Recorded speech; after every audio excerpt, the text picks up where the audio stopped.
Okay, so far you've seen my office, you've seen my office staff, and sampling, therefore, of my way of life. But Gilbert Gottfried wanted to know more about my way of life so far as my memorabilia archives, and it went like this. Gilbert Gottfried and yours truly on a mini tour. So, Gilbert, do you think talkies will be a passing fad? It's a total fad. I think silent films are big now. They'll always be big. Right now, there's like talking films. Maybe they'll last for like a minute or so, but they're not going to last. I basically don't think the jazz singer did that good business. No. It's like all these sound. It's going to go back to silent. It's going to go back to black and white.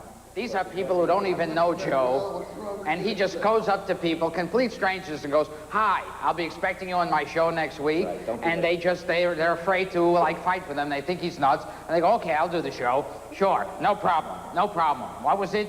Jack Franklin, something like that? Yeah, okay. No problem. Let's take the stairs. This is something, because this way, maybe I could trip down and like, I might have a lawsuit. We're tripping down memory lane. Yes, we're tripping down memory lane now.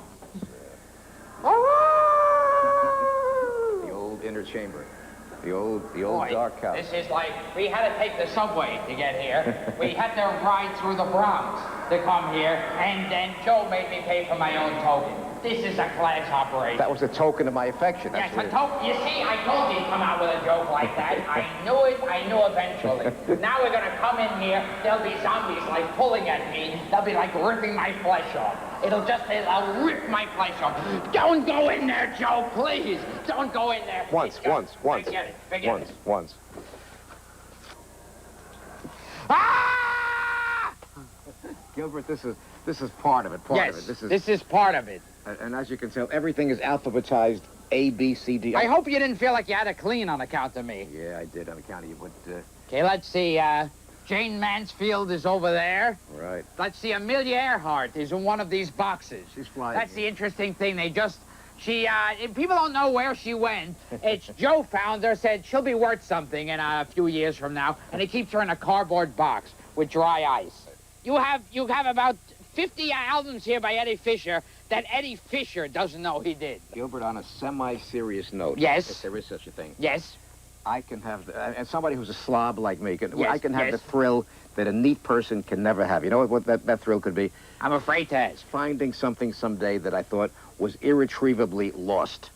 To me, that's the greatest kick. And anybody can be neat. This is how he gets his kicks. Right, that's my kick. By finding an album by the Chordettes. Right. This is the way, everyone else is going to an orgy. This guy goes, "Hey, look, I just found an album by Frank Fontaine. Oh, what a life I have." Right, Rudy Valley slept here. This is going to be like a Twilight Zone episode where he walks out and locks me in here, and then when you come back, I'm on a newspaper from the 1920s. Going, "Help!"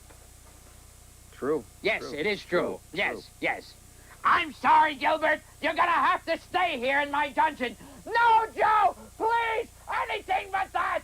You came in here. You're going to stay here and rot with all of these albums and newspapers. I can't